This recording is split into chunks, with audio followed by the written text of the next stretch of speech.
Bem-vindo ao podcast Redação no Enem, o seu espaço virtual de interação onde juntos vamos superar os obstáculos que dificultam a escrita de textos dissertativos argumentativos. Este podcast é uma iniciativa do professor Jardson Brito com o apoio cultural da editora Dinâmica. Fala, gente! Professor Jardson Brito chegou aqui para conversar com você sobre a segunda palavra da postagem, o fundamentar a redação. Vamos lá, sem enrolação. O que é essa fundamentação, professor? Gente, é simplesmente apoiar as suas afirmações com provas, com evidências, sólidas. Isso pode incluir o quê? Dados estatísticos, as citações de especialistas, que muita gente chega assim, professor, o que é que eu posso citar? Quem é o pensador? Calma, porque tem tanto pensador, mas tem aqueles que são realmente os que dizem certas afirmações aplicáveis a vários temas. É importante recorrer a esses especialistas, tá? Também pode usar exemplos históricos, tá certo? Para fazer essa fundamentação. Existe algo importante, muito importante, que é quando você faz uma contextualização na sua redação. E essa contextualização, ela pode exatamente ser do tipo com informações, como eu falei aqui há pouco tempo, os dados e tal. E você pode também recorrer a questões legislativas, as leis, tá certo? Citar leis, isso é muito, muito, muito válido, muito bem-vindo, tá? E como você ouviu, a alusão histórica é muito bem-vinda também quando você cita um fato da história. Também temos aí a questão, você pode fazer alusão, bibliografia, olha só os livros que você lê, tá certo? Nesse momento você pode utilizar trechos para fundamentar as suas afirmações na redação dissertativa argumentativa. E outra questão muito bacana é quando você faz uma alusão do tipo ficcional. Aí nós temos, por exemplo, os filmes. Gente, olha, isso causa um excelente impacto na sua redação. E vamos lembrar, que vale filme cuja narrativa, é convencional, um filme comum, vale, certo? Vale também filmes que são já mais lúdicos, aquela historinha mais com bonequinhos, com aqueles personagens criados, as animações, também vale, tá certo? É importante que você esteja munido dessas informações importantes para causar aí esse efeito positivo na fundamentação, quer seja por uma contextualização informativa, ou citando leis, ou fazendo uma alusão histórica, que é um termo bonito, mas isso significa simplesmente mencionar um fato histórico conhecido, E a alusão bibliográfica, a questão de fazer referência a um livro, tá certo?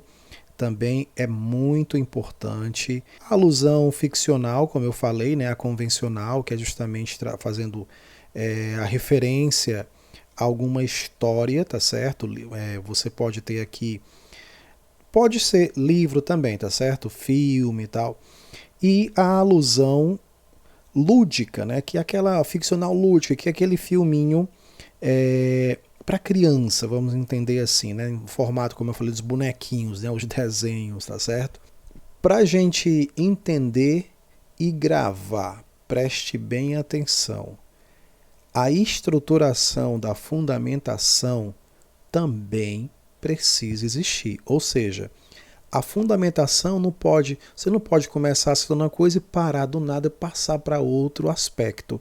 Você tem que entender que a fundamentação, ela também deve ter a sua introduçãozinha, o seu desenvolvimento, tá certo? E ela deve terminar, ou seja, ter a sua conclusão. Então, coloque na cabeça que quando a gente escreve, até mesmo quando fala, a gente precisa começar a falar uma ideia, desenvolvê-la e concluí-la. Olha, é muito ruim quando você, por exemplo, assiste a um filme e você percebe assim, a história é tão boa, mas começou tão bem, depois foi decrescendo ali a importância, a boa construção daquela obra e o final foi tão vago, porque faltou aí justamente essa progressão em relação ao desenrolado do filme, no caso aqui do meu exemplo, né?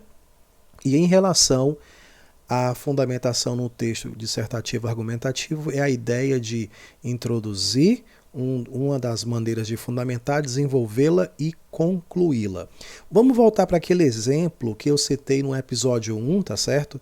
Que é exatamente o tema, tá certo? Deixa eu só recapitular aqui para quem não acompanhou, peço que acompanhe o primeiro, né? O tema é o impacto das redes sociais na juventude, tá certo?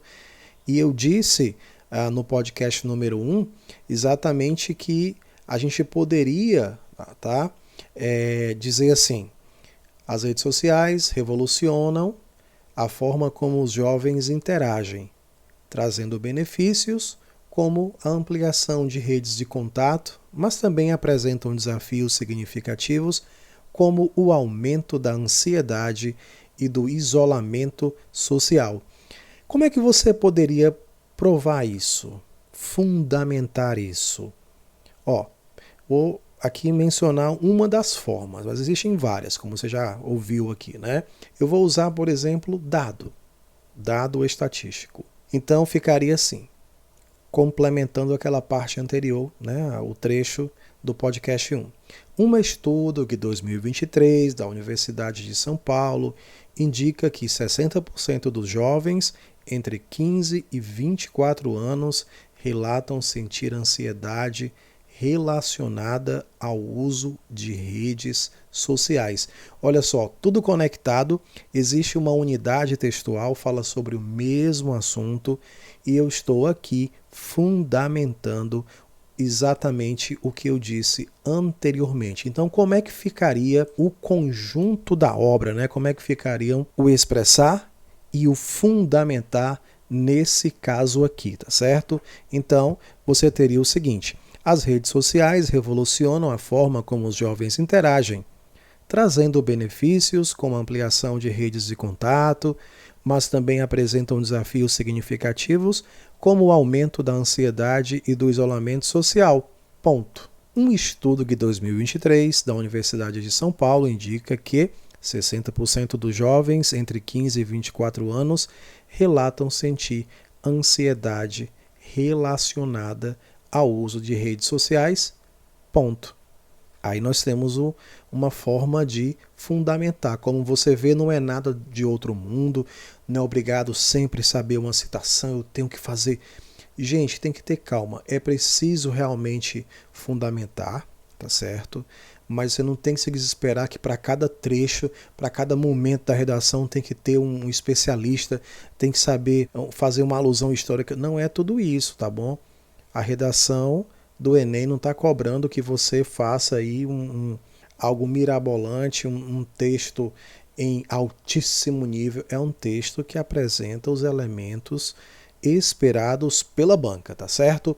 Então, para você um grande abraço, muito obrigado por ter acompanhado até o finalzinho desse podcast e espera que o 3 está chegando. Valeu!